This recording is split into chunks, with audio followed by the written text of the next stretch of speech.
Entry Log 1 ***.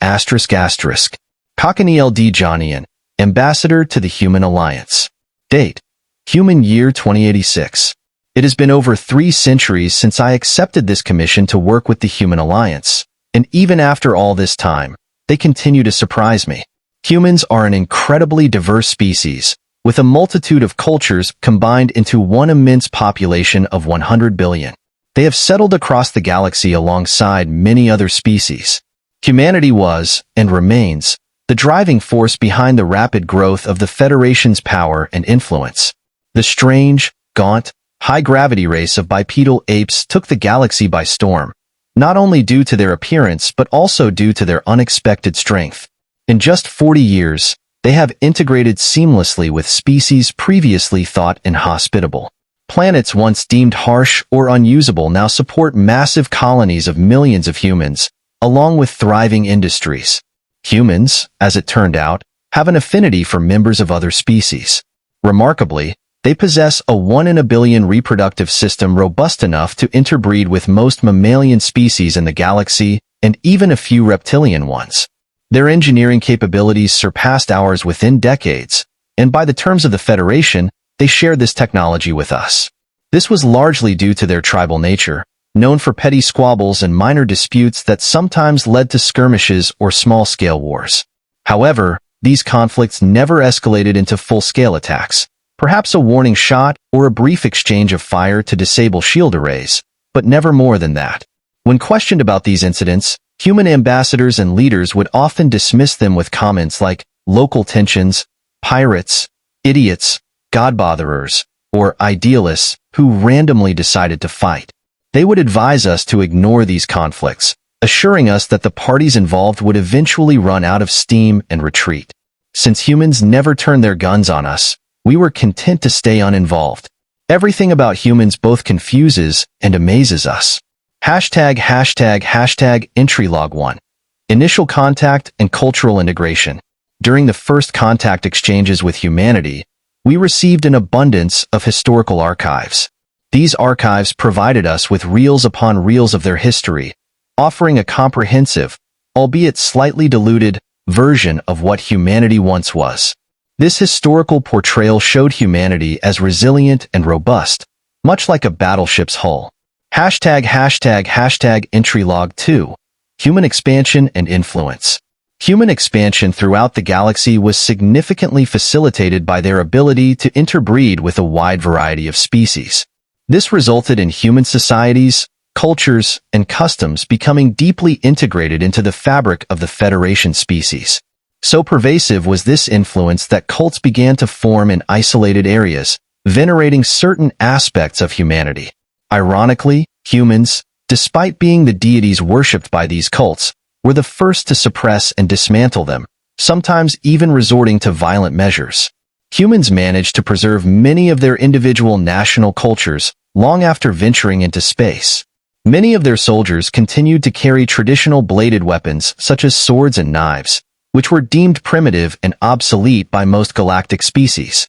However, humans wielded these weapons with devastating effectiveness, as evidenced in several military conflicts and incidents during their brief tenure in the Federation. Technologically, humans advanced rapidly, outpacing the rest of the galaxy significantly. Their creativity and inherent curiosity, coupled with an omnivorous species' propensity for greed, drove them to achieve technological feats beyond our wildest imaginations. An example of their unique approach was their concept of percussive maintenance, hitting a malfunctioning device until it worked, a method that, surprisingly, often yielded positive results. For several decades, we accepted this without question, adhering to the old adage, never look a gift horse in the mouth. Entry Log 3. Capacity for evil and corporate aggression. Humans were far from paragons of virtue. Especially in their early years, they exhibited extreme aggression in their colonization efforts, frequently engaging in wars with other nations over territorial and corporate disputes. They either barely won these conflicts or were decisively defeated. One notable incident was the T. Briscoe affair. A human corporation, Cyberdeck Industries, which operated independently of the Human Alliance and the Federation, laid claim to a star system already inhabited by the Hockey Triumvirate. This episode starkly demonstrated humanity's capacity for ruthless greed and underscored the societal emphasis on rejecting corporate dominance. It also highlighted their straightforward approach to dealing with antagonism. Cybertech Industries assembled a fleet of about 40 ships, including 2 cruisers and an ARC ship. They circumvented most security protocols, using bribes to navigate across the galaxy, and arrived in the T-Briscoe system, which comprised 2 terrestrial planets, 1 oceanic planet, 1 gas giant, 2 ice planets, and 1 newborn molten planet. Despite being an unremarkable system among thousands like it, the corporation broadcasted a public declaration. This is a public declaration on behalf of the Cybertech Corporation. Your occupation of this star system is now null and void. You will evacuate from the area immediately. You have 1 standard week to respond. The audacity and sheer nerve of this move were astounding. A human representative was promptly contacted, underscoring the bold and often confrontational nature of human enterprises in their early galactic interactions. The human ambassador, a gaunt, tall, white-haired man named Harley Allride, had a sneaky, unmistakable grin on his face as he spoke to the ambassador from the hockey triumvirate. "So, what exactly is the issue here?" he asked. The hockey ambassador, Sings on Shores, was clearly not amused. His blue, lizard-like reptilian scales flared in anger as he responded for the 3rd time. "We have a human fleet calling itself the Cybertech Corporation demanding that we surrender one of our colony worlds. I demand an explanation." Harley chuckled, as if suppressing laughter. "Oh, corpo rats, huh? Well, they are a private entity. There's nothing we can do to stop you or them." Sings on Shores was both confused and angry. "What?" Harley maintained his sly grin, one that had become all too familiar. "What I'm saying, Ambassador, is that whatever you decide to do with them is entirely your decision." Sings on Shores was astonished. This situation was a full invasion by galactic standards, equivalent to a declaration of war. "But they are your people. You speak for them." Harley's smile vanished, replaced by a serious demeanor. "Mr. Ambassador, with all due respect, need I remind you of Federation Colonization Legislation Number 758, Paragraph 3? I quote, 'The first claimant to any star system that has the capacity to maintain any industry on that planet has full and absolute control of its industry, and, inevitably, its defense, as the sole and exclusive claimant to that star system.' Of course I remember the damn legislation. I helped sign that into law 100 years ago. What the hell are you talking about?" Sings on Shores demanded, his scales flustering with anger. "What I am saying, sir, is that private entities known as corporations can form outside of the Alliance's jurisdiction. They can get rich, develop egos the size of cargo freighters, and then suddenly decide they can do what they want and go on a rampage. We allow it for reasons that should be obvious. We do, however, disavow. The concept of private corporations operating outside of jurisdiction was completely foreign to the hockey ambassador." "Disavow?" "Yes," Harley replied. "We allow these entities to buy their own fleets, set up shop, and do what they do. They return to the Alliance eventually, one way or another. It's just business. But sometimes the rich and wealthy develop a god complex, and it is up to the normal people in the galaxy to remind them of what they really are, lest they do stupid things." He looked into the monitor and closed one eye in a cheeky manner, his smile returning. Sings on Shores went silent for a moment, processing the information. "Understood, Ambassador." "One more thing," Harley said, his demeanor shifting to dead seriousness. "Do not fire on that ARC ship. Those people signed up for a new life, not an execution. There are children on board. We will see to it they get passage to a new colony world, one way or another. But the Corpo fleet, enjoy the salvage." Sings on Shores acknowledged with a sinister grin and closed the call. A few hours later, a heavily armed war fleet of the Triumvirate warped into the star system, outnumbering and outgunning the Cybertech Corporation fleet. Sensing danger, the ARC ship performed an FTL emergency jump and vanished to the borders of the system, where a human Alliance fleet was waiting for them. The corporate fleet was obliterated by plasma cannons and heavy weapons fire. In the aftermath of the battle, only salvage and slag remained of the once formidable Triumvirate dreadnought and its escorts. A salvage crew from the colony soon arrived and began their work. The fight had been devastating. 3,000 lives were lost, including those aboard 2 triumvirate battleships. The remaining casualties included personnel on corvettes, pickets, escort ships, and mostly small, low-quality frigates crewed by corporate drones and contracted slave workers. As Harley remarked, there was nothing worth keeping. Human ambassadors and agents explained that rich corporations and other powerful entities often amassed followers or created highly illegal clone armies to seize power. The Human Alliance officers were always aware of these machinations and ensured, through fair but often ruthless measures, that such entities would ultimately fail.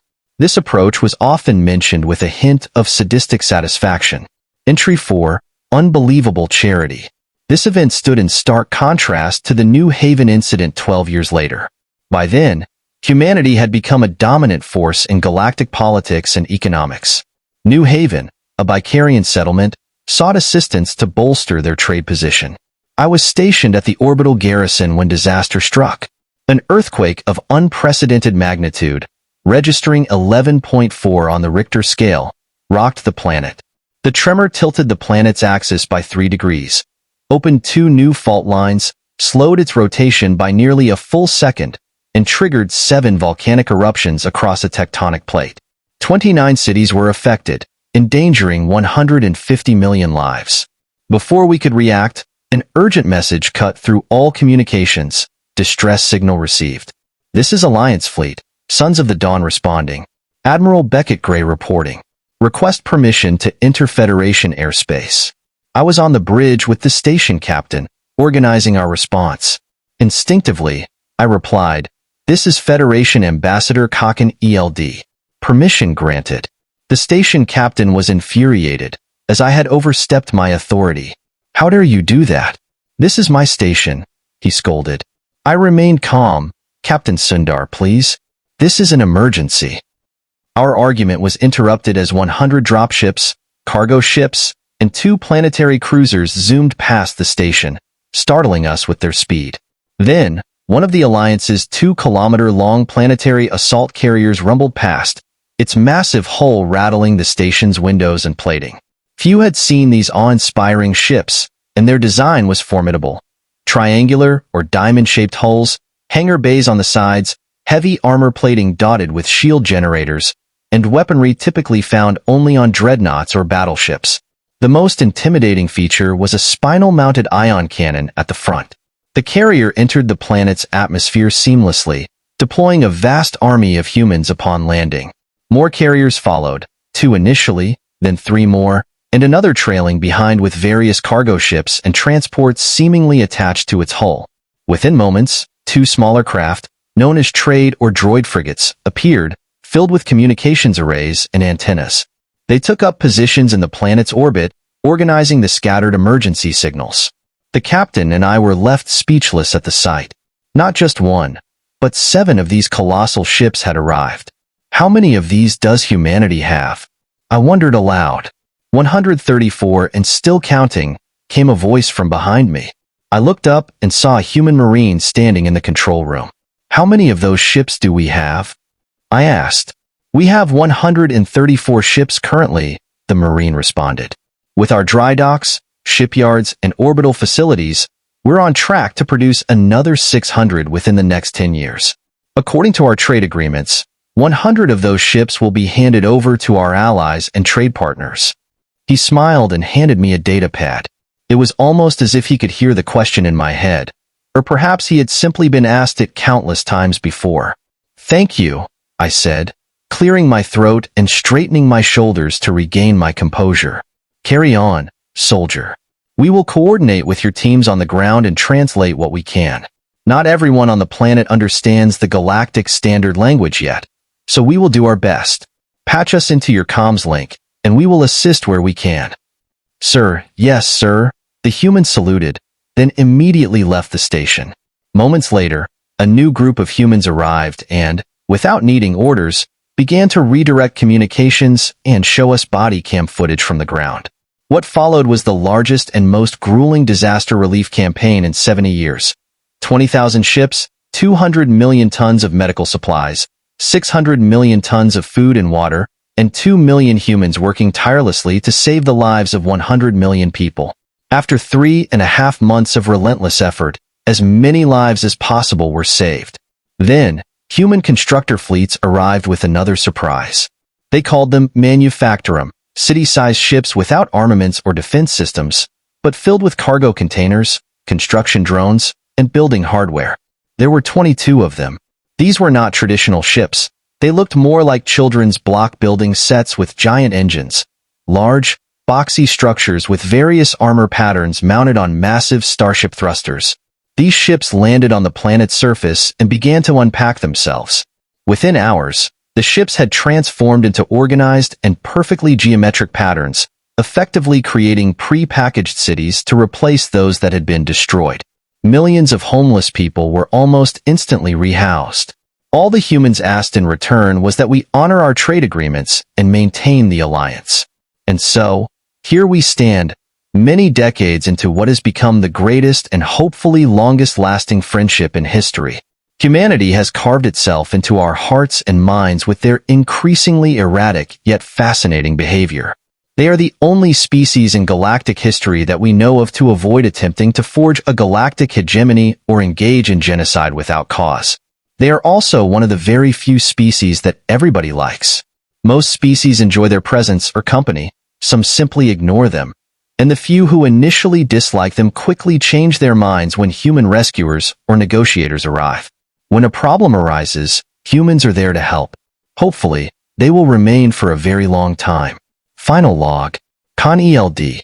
Janian Ambassador to the Human Alliance. Stardate. Human Year 2386.